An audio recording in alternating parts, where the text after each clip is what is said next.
নমস্কার বন্ধুরা, email education চ্যানেলে তোমাদেরকে স্বাগত জানাই। বেশ কয়েক ঘন্টা আগে তোমাদের দ্বাদশ শ্রেণীর চতুর্থ সেমিস্টারের এডুকেশন বিষয়ের পরীক্ষা শেষ হয়েছে। আজকের ভিডিওতে তোমাদের দ্বাদশ শ্রেণীর চতুর্থ সেমিস্টারের এডুকেশন বিষয়ের 2 নম্বরের যে প্রশ্নগুলো আছে সেগুলো এবং স্ট্যাটিস্টিক সংক্রান্ত যে প্রশ্নগুলো আছে তো সেগুলো সমাধান নিয়ে আলোচনা করব। তার সাথে সাথে কোন জায়গা থেকে প্রশ্নগুলো হুবহু কমন এসেছে সে সম্পর্কেও বিস্তারিতভাবে আলোচনা করব। তো ভিডিওটা খুবই গুরুত্বপূর্ণ হতে চলেছে। ভিডিওটা তোমরা প্রথম থেকে শেষ পর্যন্ত দেখতে থাকো, আর এরকমই নিত্য নতুন ভিডিও পাওয়ার জন্য চ্যানেলটিকে সাবস্ক্রাইব করে রাখো। দেখো, তোমাদের দ্বাদশ শ্রেণীর চতুর্থ সেমিস্টারের যে প্রশ্নগুলো আছে, তো এই প্রশ্নগুলোর মধ্যে 99% প্রশ্ন কিন্তু এবিটিএ টেস্ট পেপার থেকে হুবহু কমন এসেছে। আর এবিটিএ টেস্ট পেপারের যে 10টা পেজ আছে, তো এই চ্যানেলে সেই 10টা পেজের মধ্যে শর্ট প্রশ্ন তো আলোচনা করাই আছে এবং বড় প্রশ্নগুলোও কিন্তু আলোচনা করা আছে। বেশিরভাগ পেজের বড় প্রশ্নগুলোও কিন্তু আলোচনা করা আছে। তোমাদেরকে আমি প্রত্যেকবার ভিডিও এবিটিএ টেস্ট পেপারের সমাধান করবার সময় বলেছিলাম যে তোমাদের মধ্যে বেশিরভাগ প্রশ্ন কিন্তু এবিটিএ টেস্ট পেপার থেকেই কমন আসবে। আর সেই এবিটিএ টেস্ট পেপারের উপর ভিত্তি করেই তোমাদের দ্বাদশ শ্রেণী চতুর্থ সেমিস্টারের সাজেশন দিয়েছিলাম, অনেকগুলোই সাজেশন দিয়েছিলাম। তার মধ্যে একটা ফুল ফাইনাল সাজেশন দিয়েছিলাম। তার মধ্যে ছোট বড় 2 নম্বর, 5 নম্বর এবং 10 নম্বর প্রশ্নের ফুল সাজেশন দিয়েছিলাম প্রত্যেকটা অধ্যায় থেকে। এছাড়াও প্রত্যেকটা অধ্যায় থেকে কেটে কেটে ভিডিও আপলোড করেছিলাম, অর্থাৎ অধ্যায় ভিত্তিক সাজেশনও তোমাদেরকে দিয়েছিলাম। সেখান থেকে কিন্তু তোমাদের সমস্ত প্রশ্ন কমন এসেছে। তো তোমরা বিশ্বাস না হলে ভিডিওটা তোমরা চ্যানেলে গিয়ে দেখে নিতে পারো ভিডিওগুলো। যেমন এই যে 6 দাগের যে প্রশ্নটা আছে, দেখো যে 6 দাগের বিয়ের ডিজিটাল বিপ্লব কি, এই বিপ্লবের মূল প্রযুক্তিগুলো উল্লেখ করো। তো এটাও কিন্তু এবিটিএ টেস্ট পেপার। দেখো এই যে এবিটিএ টেস্ট পেপারের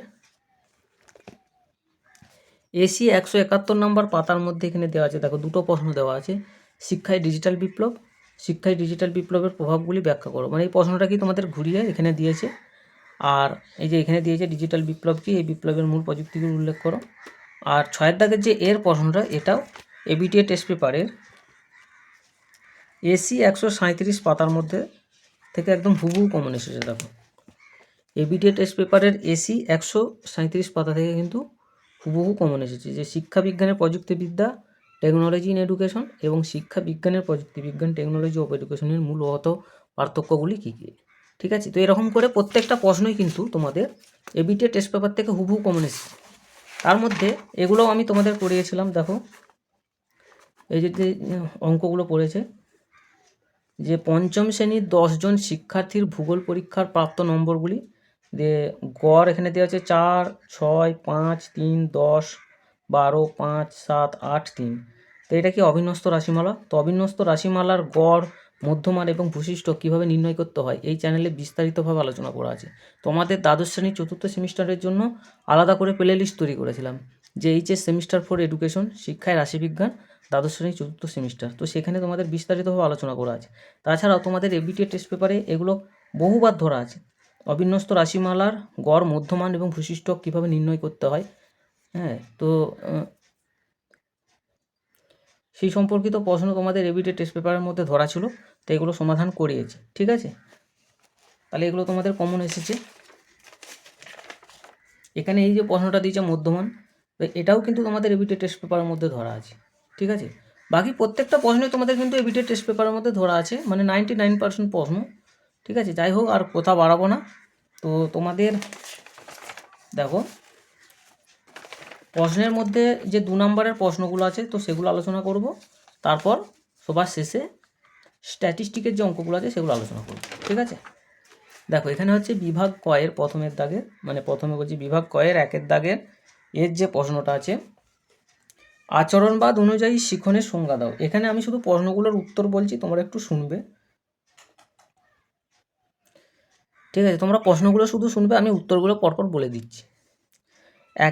1 দাগের যে প্রশ্নটা আছে, আচরণবাদ অনুযায়ী শিখনের সংজ্ঞা দাও। তো এই প্রশ্নটার উত্তর দেখে নাও। দেখো আচরণবাদী দৃষ্টিভঙ্গি বা আচরণবাদকে কিন্তু 3 ভাগে ভাগ করা যায়। এই যে দেখো আচরণবাদী দৃষ্টিভঙ্গি বা আচরণবাদকে বা বিহেভিয়ারিজমকে 3 ভাগে ভাগ করা যায়। একটা হচ্ছে সংযোজনবাদ, একটা হচ্ছে প্রাচীন অনুবর্তন, আর একটা হচ্ছে সক্রিয় অনুবর্তন। তো এখানের এই যে 3টে তত্ত্ব আছে বা থিওরি আছে, তো এই 3টে তত্ত্ব থেকে যে কোনো একটা সংজ্ঞা তোমরা লিখে দিলে কিন্তু আচরণবাদের যে শিখনের সংজ্ঞা আছে সেটা পেয়ে যাবে। তো এখানে দেওয়া আছে দেখো, শিখনের স্বরূপ বা নেচার, আচরণবাদী দৃষ্টিভঙ্গিতে শিখন। তো এখানে প্রাচীন অনুবর্তন তত্ত্বে বলা হয়েছে যে উদ্দীপক এবং প্রতিক্রিয়ার মধ্যে সংযোগ বা অনুবর্তনের মাধ্যমে মানুষের আচরণ নির্ধারিত হয়, অর্থাৎ যখন নির্দিষ্ট উদ্দীপক প্রতিক্রিয়ার এসার বন্ধনের দ্বারা অনুবর্তিত হয় তখনই শিখন ঘটে। তোমরা এটা লিখে দিলে এখান থেকে তুমি কিন্তু ফোন নাম্বার পেয়ে যাবে, কিংবা এটাও লিখতে পারো। সংযোজনবাদের যেটা আছে আর কি, সংযোজনবাদ অনুযায়ী সংযোজনবাদ বা প্রচেষ্টা ও ভুলের তত্ত্বে বলা হয়েছে যে উদ্দীপক এবং প্রতিক্রিয়ার মধ্যে যখন একটি সুদূর বন্ধন বা সংযোগ সৃষ্টি হয় তখনই আমাদের শেখার কাজটি বা শিখন সম্পূর্ণ হয়, এবং এই বন্ধন বা সংযোগ ঘটে প্রচেষ্টা ও ভুলের যান্ত্রিক প্রক্রিয়ার মধ্য দিয়ে। তো এটা লেগেলেও চলতো। তো যাই হোক, এটা হলো প্রথম যে প্রশ্নটা, যে আচরণবাদ অনুযায়ী শিখনের সংজ্ঞা দাও। এরপর আসছে অন্তর্দৃষ্টিমূলক শিখন কৌশল কী। তো এই প্রশ্নের উত্তরটা দেখে নাও। গেস্টাল্টবাদীদের মতে শিখনের ক্ষেত্রে পৃথকীকরণ এবং সামান্যীকরণ এই দুটি মানসিক বৈশিষ্ট্যের দ্বারা যে কোনো শিখন ঘটে। সমস্যামূলক পরিস্থিতিতে প্রাণী হঠাৎ করে যে উপলব্ধির মাধ্যমে সমস্যার সামগ্রিক রূপ প্রত্যক্ষণ করে তাকে বলে অন্তর্দৃষ্টি। এই অন্তর্দৃষ্টির মাধ্যমে সমস্যার সামগ্রিক রূপ প্রত্যক্ষণ করেও শিখন সম্ভব হয়, একেই বলে অন্তর্দৃষ্টিমূলক শিখন। ঠিক আছে, তাহলে এই প্রশ্নের উত্তর তোমরা পেয়ে গেলে অন্তর্দৃষ্টিমূলক শিখন কি। এরপর 2 দাগের যে প্রশ্নটা, যে 2 দাগের যে দুটি প্রশ্নের মধ্যে যে কোনো একটি প্রশ্নের উত্তর দাও। তো 2 এর প্রশ্নের উত্তরটা দেখে নাও। হু প্রদত্ত জীবন কৌশলতার সংজ্ঞা দাও। তো এখানে হচ্ছে জীবন কুশলতা বা লাইফ স্কিল। তো হুয়ের মতে জীবন দক্ষতা বা জীবন কুশলতার সংজ্ঞা হলো যে জীবন দক্ষতা হলো অভিযোজিত এবং ইতিবাচক আচরণের ক্ষমতা, যা ব্যক্তির দৈনন্দিন জীবনের চাহিদা ও চ্যালেঞ্জগুলির সঙ্গে কার্যকরভাবে মোকাবিলা করতে সক্ষম করে তোলে। বিয়ের দাগের প্রশ্ন, মাইন্ডফুলনেস বলতে কি বোঝায়। মাইন্ডফুলনেস বা মননশীলতা বলতে এমন এক শান্তিপূর্ণ স্থিতিশীল মানসিক অবস্থাকে বোঝায় যার দ্বারা ব্যক্তি অন্যের মতামতের প্রতি সচেতন এবং সহনশীল মনোভাব বজায় রাখতে সাহায্য করে। মননশীলতা অন্য কিছুর উপর সচেতন থাকার ক্ষমতাকে নির্দেশ করে। এরপর 3 দাগের যে প্রশ্নটা আছে, 3 দাগের এর শিক্ষা প্রযুক্তিবিজ্ঞানের সংজ্ঞা দাও। শিক্ষা প্রযুক্তি বা এডুকেশনাল টেকনোলজি বলতে সাধারণত শিক্ষাক্ষেত্রে বহুমুখী প্রযুক্তি ও কৌশলের প্রয়োগকে বোঝানো হয়। তারপর হচ্ছে রবার্ট এম গ্যাগনের মতে সমগ্র শিক্ষা প্রক্রিয়াটি হলো একটি সিস্টেম। শিক্ষা প্রযুক্তি বিজ্ঞান শিক্ষণ প্রক্রিয়ার সুষ্ঠু পরিচালনার জন্য এবং তার ফলাফল বিচার করার জন্য বিভিন্ন ধরনের কৌশল উদ্ভাবন করে। শিক্ষণ প্রক্রিয়াকে বিকশিত করার জন্য শিক্ষা প্রযুক্তির প্রয়োজন হয়। তো একেই শিক্ষা প্রযুক্তি বিজ্ঞান বলা হয়। ঠিক আছে, এইটুকু লিখলেই যথেষ্ট। এরপর হচ্ছে 3 বিয়ের যে প্রশ্নটা আছে, ই লার্নিংয়ের দুটি উদাহরণ দাও। দেখো, ই লার্নিং বলতে বোঝায়, ই লার্নিংয়ের দুটো উদাহরণ হলো টেলিকনফারেন্স, ভিডিও কনফারেন্স। ঠিক আছে, এগুলো দিলেই হবে, কিন্তু আরও আছে, সবগুলোই বলে দিচ্ছি। CD ROM, DVD, teleconference, video conference, computer ভিত্তিক conference, email, internet, web browsing, online reference, video game, web blogs প্রভৃতি। এরা সব কি ই লার্নিং। ঠিক আছে, তো এখান থেকে যে কোনো দুটো লিখে দিলেই হবে তোমাদের। এর পরের যে প্রশ্নটা আছে দেখো, রাশিবিজ্ঞানের দুটি বৈশিষ্ট্য লেখো। 4 দাগে 4 এর প্রশ্ন, রাশিবিজ্ঞানের দুটি বৈশিষ্ট্য লেখো। দেখো, এখানে রাশিবিজ্ঞানের দুটি বৈশিষ্ট্য। তো রাশিবিজ্ঞানের দুটি বৈশিষ্ট্যের মধ্যে 1 নম্বর বৈশিষ্ট্য হলো শিক্ষাগত তথ্যের প্রকাশ। রাশিবিজ্ঞানের সাহায্যে প্রাপ্ত শিক্ষামূলক তথ্যের ভিত্তিতে শিক্ষার্থীদের প্রকৃত গুণ অনেক সহজে প্রকাশ করা যায়। 2 নম্বর বৈশিষ্ট্য হলো শিক্ষাগত মূল্যায়ন।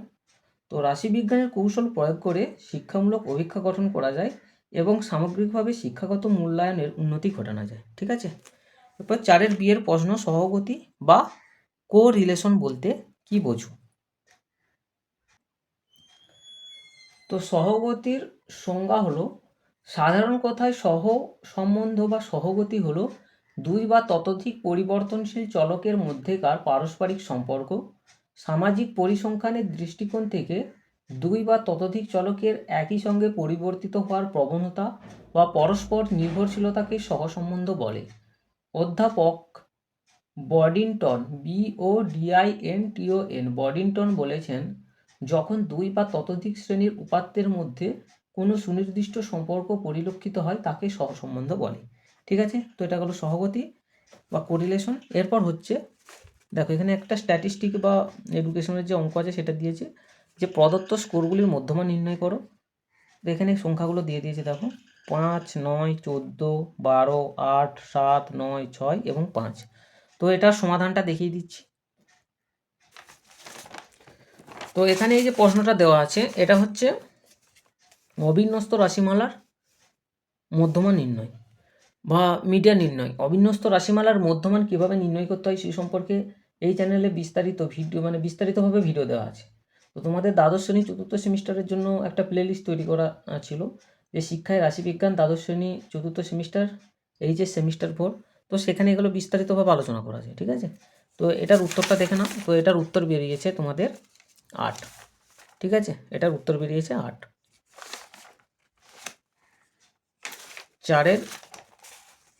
4-এর দাগে সিয়ের যে প্রশ্নটা, তো সেটার উত্তর হয়েছে 8। তো এরপরে বাকি যে আয়তলেখের দুটি সুবিধা লেখো। এরপরের যে প্রশ্নগুলো আছে, এরপরের প্রশ্নগুলো আমি শুধু দেখিয়ে দিচ্ছি তোমাদেরকে, তোমরা শুধু দেখে নাও। তার মধ্যে শেষের যে স্ট্যাটিস্টিকটা আছে সেই অঙ্কটার উত্তরটা বলে দেবো, আর এখানে শুধু প্রশ্নগুলো দেখে নাও। ঠিক আছে, দেখো আয়তলেখের দুটি সুবিধা লেখো, এগুলো কিন্তু সব কমন এসছে, এগুলো নতুন করে বলার কিছু নাই। এরপর হচ্ছে বিভাগ ক্ষয়ের যে প্রশ্নগুলো আছে, বিভাগ ক্ষয়ের 5 নম্বরের প্রশ্ন।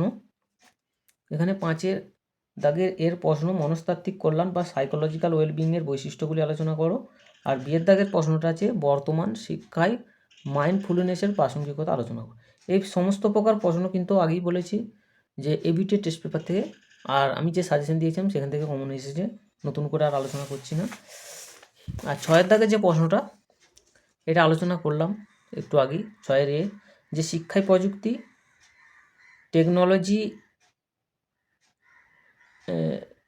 টেকনোলজি ইন এডুকেশন, তারপর আছে শিক্ষার প্রযুক্তি টেকনোলজি অফ এডুকেশন, এর মধ্যে পার্থক্যগুলি আলোচনা করো। দেখো এখানে প্রশ্নটা ইংরেজি ভার্সনে কি দিয়েছে দেখি, 6-এর দাগের প্রশ্নটা, টেকনোলজি ইন এডুকেশন এবং টেকনোলজি অফ এডুকেশন, শিক্ষায় প্রযুক্তি এবং শিক্ষাবিজ্ঞানের প্রযুক্তি। তো এই ভিডিওটাও কিন্তু তোমাদের জন্য আমি অনেক আগেতেই তৈরি করেছিলাম, 2 মাস আগে, হয়তো সম্ভবত 2 মাস আগে, 1.5 থেকে 2 মাস আগে কিন্তু এটা আমি আলোচনা করেছিলাম এই চ্যানেলের মধ্যে। কিন্তু খুবই দুর্ভাগ্য, সেই ভিডিও তোমরা বেশি কেউ দেখোনি। ঠিক আছে, শিক্ষায় প্রযুক্তিবিজ্ঞান এবং শিক্ষার প্রযুক্তিবিজ্ঞান বিস্তারিতভাবে এই চ্যানেল আলোচনা করা আছে। তারপরে হচ্ছে 6-এর বিয়ের যে প্রশ্নটা, ডিজিটাল বিপ্লব কি, এই বিপ্লবের মূল প্রযুক্তিগুলি। তো এগুলো আর নতুন করে বলছি না, শুধু প্রশ্নগুলো তোমরা দেখে নাও। এরপর হচ্ছে বিভাগ গয়ের প্রশ্ন, 10 নম্বরের প্রশ্ন। দেখো 10 নম্বরের এই প্রথম যে অধ্যায়টা আছে আর কি, তোমাদের শিখন এবং শিখন কৌশল, এই সবে মাত্র 4-5 দিন আগে তোমাদের সাজেশন দিয়েছিলাম। দেখো সেই সাজেশন থেকে কিন্তু তোমাদের একদম হুবহু কমন এসেছে, শুধু জাস্ট একটু ঘুরিয়ে দিয়েছে প্রশ্নটা। ঠিক আছে, দেখো যে কটা প্রশ্ন সাজেশন দিয়েছিলাম সেখান থেকে কিন্তু তোমাদের কমন এসেছে। এর প্রশ্নটা কি দিয়েছে, যে প্রচেষ্টা এবং ভুলের শিখন কৌশল কি, থর্নডাইক প্রবর্তিত শিখনের 3টি মুখ্য সূত্রের বর্ণনা করো, প্রচেষ্টা এবং ভুলের শিখন কৌশল এবং অন্তর্দৃষ্টিমূলক শিখন কৌশলের মধ্যে পার্থক্য। ঠিক আছে, তারপর হচ্ছে বিয়ের প্রশ্ন, ডেভিড অসুবেলের অর্থপূর্ণ শিখন তত্ত্বটি বর্ণনা করো এবং শিক্ষাগত তাৎপর্যটি উল্লেখ করো। এই আসুবেলও তোমাদেরকে সাজেশনের মধ্যে দিয়েছিলাম। এরপর হচ্ছে 8-এর দাগের প্রশ্ন, কেন্দ্রীয় প্রবণতার সংজ্ঞা। তো এগুলো শর্ট কোশ্চেনের মধ্যে আলোচনা করা আছে এবিটি টেস্ট পেপারের মধ্যে। কেন্দ্রীয় প্রবণতার পরিমাপের পদ্ধতিগুলি কী কী, এটাও কিন্তু এবিটি টেস্ট পেপারের শর্ট প্রশ্নের মধ্যে আলোচনা করা আছে। এর পরের যে প্রশ্ন, পঞ্চম শ্রেণীর 10 জন শিক্ষার্থীর ভূগোল পরীক্ষায় প্রাপ্ত নম্বরগুলি দেওয়া হলো। এখানে নাম্বারগুলো দেওয়া আছে 4, 6, 5, 3, 10, 12, 5, 7, 8 এবং 3। তো এগুলোর কি বলেছে না, তাদের নাম্বারের গড়, মধ্যমা এবং ভূশিষ্ঠক নির্ণয় করতে বলেছে। তো এগুলো কি অবিন্যস্ত রাশিমালার গড়, মধ্যমান এবং ভূশিষ্ঠ। তো অবিন্যস্ত রাশিমালার গড়, মধ্যমান এবং ভূশিষ্ঠক কীভাবে নির্ণয় করতে হয় তার জন্য এই চ্যানেলে একটা আলাদা প্লেলিস্ট তৈরি করেছিলাম তোমাদের দ্বাদশ শ্রেণী চতুর্থ সেমিস্টারের জন্য। সেই প্লেলিস্টটার নাম হলো শিক্ষায় রাশিবিজ্ঞান দ্বাদশ শ্রেণী চতুর্থ সেমিস্টার এইচএস সেমিস্টার 4। তো সেখানে ভিডিওগুলো বিস্তারিতভাবে আলোচনা করা আছে। তার সাথে সাথে তোমাদের এবিটি টেস্ট পেপারের এগুলো ছিল, এগুলো সম্পর্কে আমি বিস্তারিতভাবে আলোচনা করেছি। এবিটি টেস্ট পেপারের প্রত্যেকটা পেজের কিন্তু আমি স্ট্যাটিস্টিকের সমাধানগুলো করিয়েছি, ঠিক আছে। তাহলে এটাও কিন্তু তোমাদের কমন এসেছে। তারপরে বিয়ের দাগের প্রশ্ন, শেষ প্রশ্ন, সহগতি সহগাঙ্ক কাকে বলে, এটাও কিন্তু এবিটি টেস্ট পেপারে 2 নম্বর প্রশ্নের মধ্যে ধরা ছিল। সহগতি সহগাঙ্কের সর্বোচ্চ এবং সর্বনিম্ন মান কত, এই প্রশ্নটাও ছিল। সর্বোচ্চ মান এবং সর্বনিম্ন মান কত, এই প্রশ্নটাও ধরা ছিল। আর প্রোডাক্ট মুভমেন্ট পদ্ধতি এবং র্যাঙ্ক ডিফারেন্স পদ্ধতির মধ্যে পার্থক্য রাখে, এটাও তোমাদেরকে একটা সাজেশন দিয়েছিলাম, সেই সাজেশনের মধ্যে ছিল, ঠিক আছে। আর এগুলো তোমাদের এবিটির টেস্ট পেপারের মধ্যে কিন্তু ধরা আছে প্রত্যেকটা প্রশ্নই। তো যাই হোক, একই কথা বারবার ধরে রিপিট করা হলো, তার জন্য ক্ষমা চাইছি। তো এই ছিল তোমাদের দ্বাদশ শ্রেণীর চতুর্থ সেমিস্টারের এডুকেশন বা শিক্ষা বিজ্ঞান বিষয়ের প্রশ্ন। আর আরেকটা ব্যাপার হচ্ছে, এখানে তোমাদের ভুলে গেলাম আর কি, এই যে স্ট্যাটিস্টিকের যে সমাধানটা আর কি, দেখো এটা সমাধানটা দেখিয়ে দিচ্ছি আগে। 8 দাগের এর যে প্রশ্নটা, পঞ্চম শ্রেণীর 10 জন শিক্ষার্থীর ভূগোল পরীক্ষার প্রাপ্ত নম্বরগুলি যেগুলো দেওয়া আছে, তো এটা প্রশ্নটার উত্তরটা আমি বলে দিচ্ছি। দেখো 8 দাগের যে প্রশ্নটা, এটার মিডিয়ান বা মধ্যমানের মান বেরিয়েছে, কিন্তু উত্তর বেরিয়েছে 5.5। ঠিক আছে, এটার মিডিয়ান বা মধ্যমানের মান হয়েছে 5.5। আর এই প্রশ্নটাই গড় হয়েছে 6.3, আর এটার মোট বা ভূশিষ্ঠক হয়েছে 3 এবং 5। ঠিক আছে, 3 এবং 5।